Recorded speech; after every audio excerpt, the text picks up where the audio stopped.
A fun fact about Toyotas is it was originally spelled Toyoda.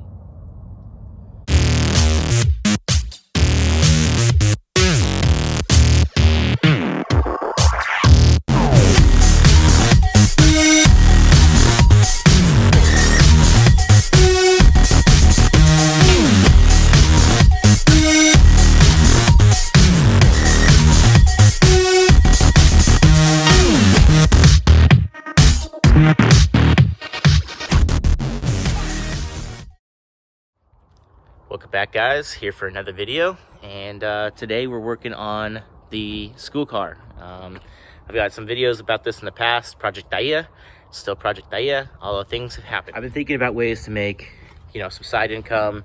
One of them is, hopefully YouTube, TikTok, social media kind of things. Maybe merch line once I get a little bit more well known. And another thing that I've come up with is teaching people how to drift and kind of the novel experience of driving an actual AE86 Corolla. So I'm building this car half for my own personal goals and wants, and it's actually going to be for this car long term, because this car runs and drives and it's still driftable, and I still want to keep drifting it. I don't want to take it down. I want to enjoy all the events that I can enjoy, and I want to hit all the big events that I can, but I do want to beam swap it. So I picked up a beams, as you can see right here. It's a 3SGE beams out of an Altezza from Japan, and it's going to require a lot of work. So what we're going to do is we're not going to put it straight in my drift car. We're going to go put it in Thaya, the school car. So we're going to get everything set up, everything figured out, so that I can keep drifting, and I can keep giving you guys drift content. I can keep giving you drift videos. I can keep hitting all the rad fun events and, go slay with the drift kids. But at the same time, I'm building a monster that I can come back with in a year or so. So that's where we're at. And first step is we got to get the old subframe out and the old rack and pinion out, because we're going to go with a new subframe for that motor. I don't have it yet, but we still want to just make as much progress as we can today. So first step is get the car up in the air. Then we're going to pull the rack out. We're going to pull the wheels off, pull the rack out, and then we're going to loosen up all the suspension off the subframe, let it dangle from the body, and then we're going to drop the subframe out of the car and pretty much leave it like that until the new subframe comes in. Then we'll put the new subframe back in, we'll bolt the suspension back on, we can drop the car back to the ground, and then we can worry later about steering rack, we can worry later about suspension upgrades, motor mounts, all that kind of stuff. But that's the goal for today.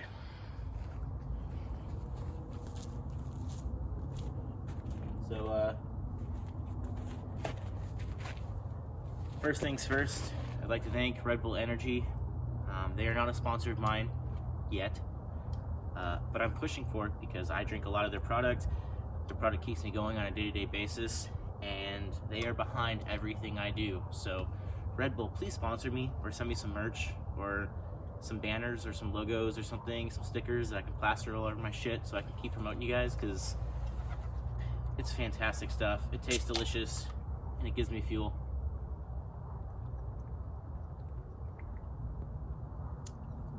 Red Bull gives you wings.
All right, so as you can tell, get the car up, get the area raked out, got some cardboard here to work on. Next thing we're gonna do is we're gonna separate the tie rod ends so that we can prep to drop the rack. And we're also gonna pull the control arms off the subframe so that we can prep to drop the subframe. All right, so first thing we gotta do is we gotta get this cotter pin straight, pulled out so that we can start removing the castle nut from the tie rod end.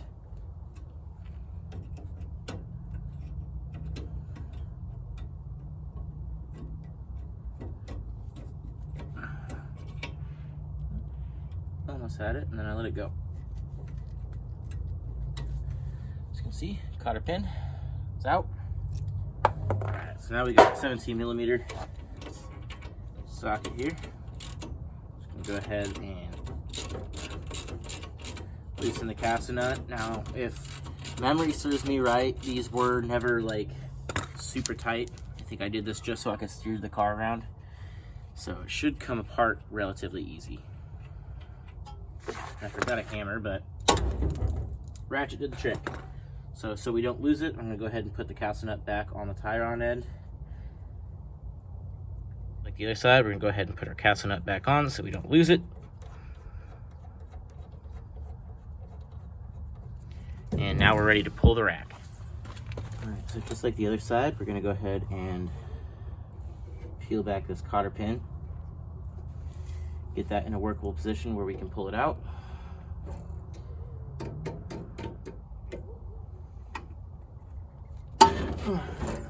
Cotter pin. So now we got the cotter pin loose. Go ahead and, oh man, this one's tight. Here we go. Get that castle nut loose.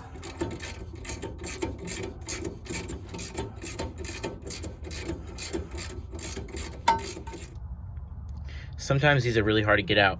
As you can see, there's a little indentation here now. And that is because I used, this is a combination, it's a 3 or 2. As you can see, there's 2 that are perpendicular, or you can take this one off and put it here, and it's a 3-arm puller. I left the one on just because it doesn't matter. But I used it as a 2-jaw puller. And I put these 2 jaws underneath the knuckle here. And I pushed the push rod onto the tie rod. As you can see, that's where it got the little dimple from, is the end of this. And put it on there, get it on there, and then crank it down, tighten it, it'll push it out. That's the best way to get these loose if they are seized in there or they don't want to come out of your knuckle. Top tip. Now, they do make tie rod pullers, which are basically the exact same thing, only they fit a lot better on your tie rod. Most auto places will rent you one, but if you happen to have one of these 3-arm with a 2-arm attachment or just a 2-arm puller, you've already got what you need. You can make these work in most cases. Move to the control arm.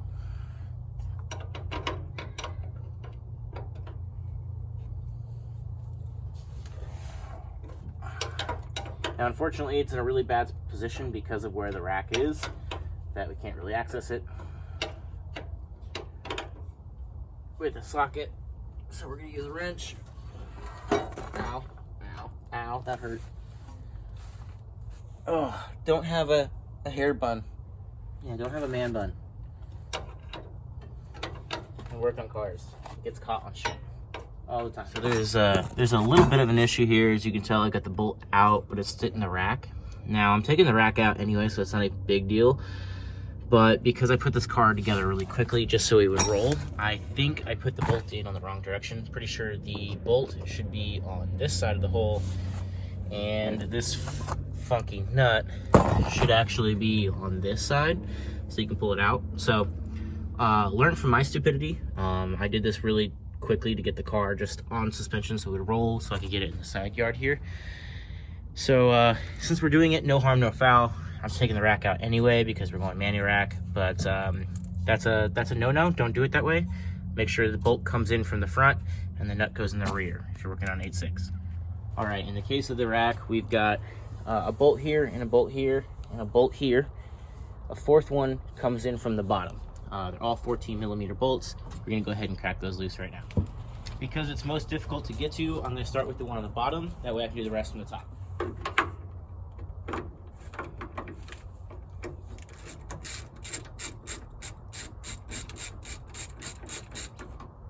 All right, that's bolt number 1.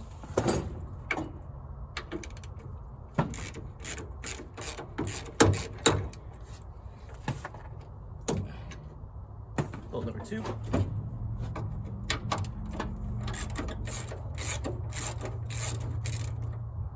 Number 3.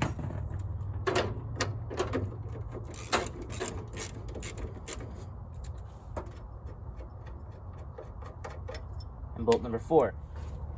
Now right here we have the universal joint. This is a 12mm on the Corolla. It's already kind of loose. I'm just gonna go ahead and loosen that a little bit more. And with the rack being loose, we should be able to wiggle this out. Well, we'll go ahead and take the brackets off. Don't need those. We'll go ahead and smack that universal joint out.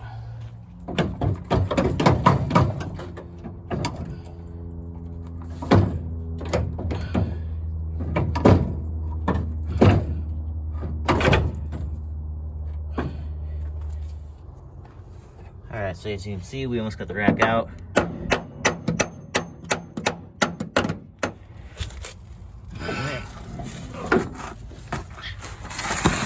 There she is, the old power rack. We're going to want to keep the universal joint. And a fun fact about Toyotas is it was originally spelled Toyoda. And for a long time, the original family engine shop or machine shop stayed with the D, and the auto manufacturer went with a T. But for a long time, a lot of car parts were made from the original machine shop that was spelled with a D. Alright, so now that we got the rack out of the way, we're going to go ahead and get that bolt that you can see right there. That is for the lower control arms. We're going to go ahead and remove that. Now the nut has a tab on it, so it locks into the cross member. So you don't need 2 wrenches on this, you just need a socket wrench on the actual bolt.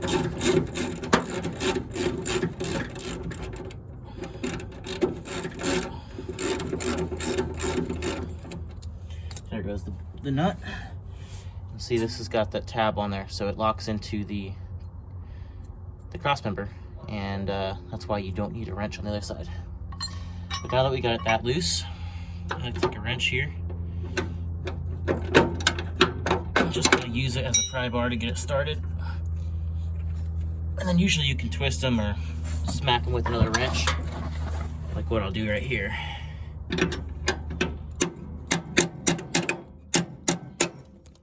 Oh, it went completely under the car, but it's out.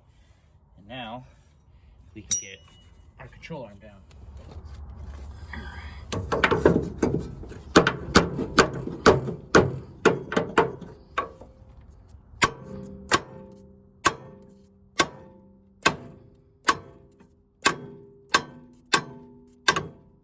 Tension rod and the sway bar are going to keep it there relatively, but now it's free. So on to the other side, we'll do the exact same thing.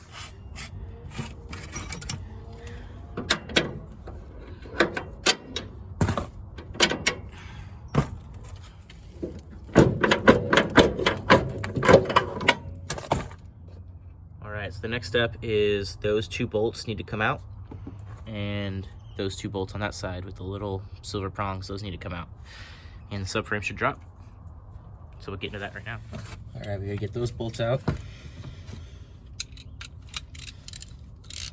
A deep socket 19.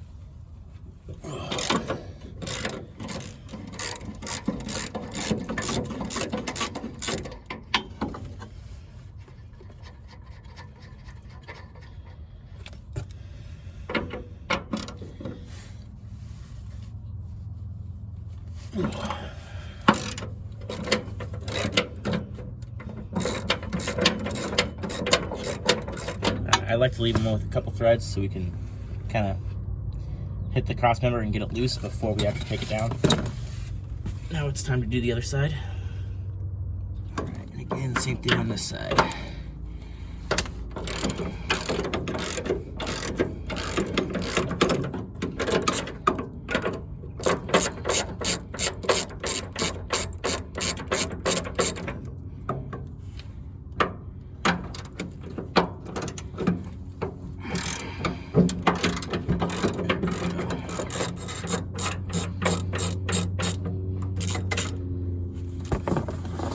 Off, or that nut off rather.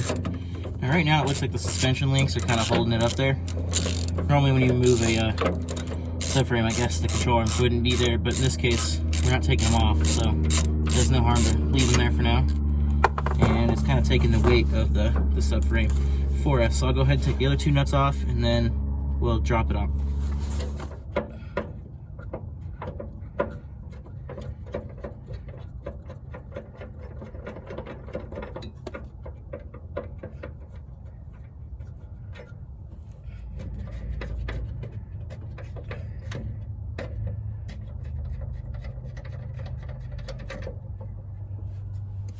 Go ahead and lift these bolts up and out.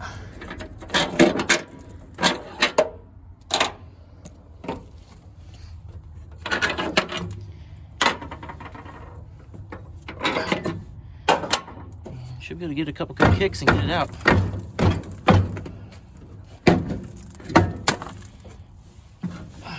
There's one side. There she is. This is a good subframe, so I'm gonna go ahead and clean it up and store it because it can be used for one of my other cars, but it's not gonna work for the beam swap. We will go ahead and put it back in when we put the blacktop motor in. All said and done, this will get a blacktop motor, but for now, 3SG E-beams first, and then we'll save that, we'll clean it up and save it. That's just gonna get tossed out. All right, just so we don't lose our hardware, I'm gonna go ahead and put it together. Really should be cleaned up, but I'm gonna go ahead and put this stuff in. These will actually go back into the rack, but I don't want to lose the washers on our subframe. Bolts and nuts.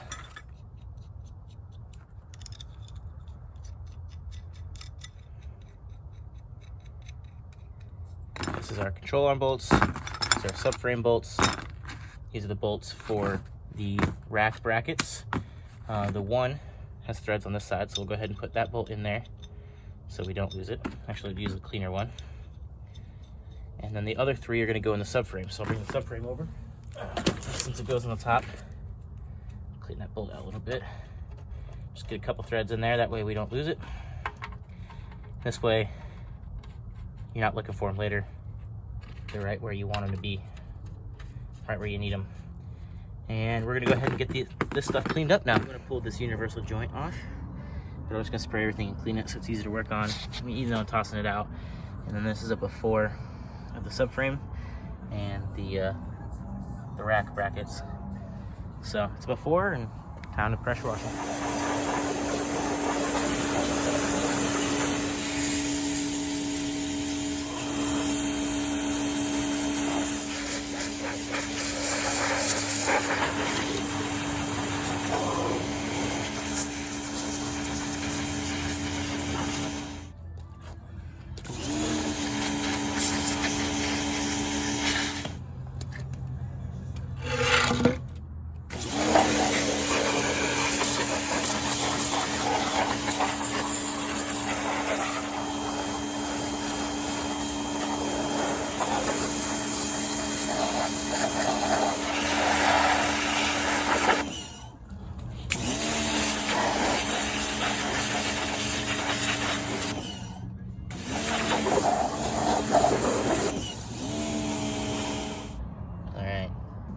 Obviously they're not perfect, but so much cleaner than they were before.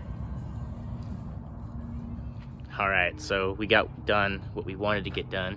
Got the subframe out, got the steering rack out, ready for the new subframe to go in. I still have to order that. That will happen here probably in a week. Wait for my next check. Gonna order some excessive goodies, but we got a little bit of progress. I may or may not go ahead and power wash the engine bay. It's kind of not worth doing it right now because it's going to sit for 2-3 weeks before I have parts to work on it again. So yeah, that'll probably be it for the video. I am going to spend the rest of today just cleaning and sorting some stuff, but if I make a video, that'll be a separate one. That's all I got for this cool car for you today. So until next time, thanks for watching.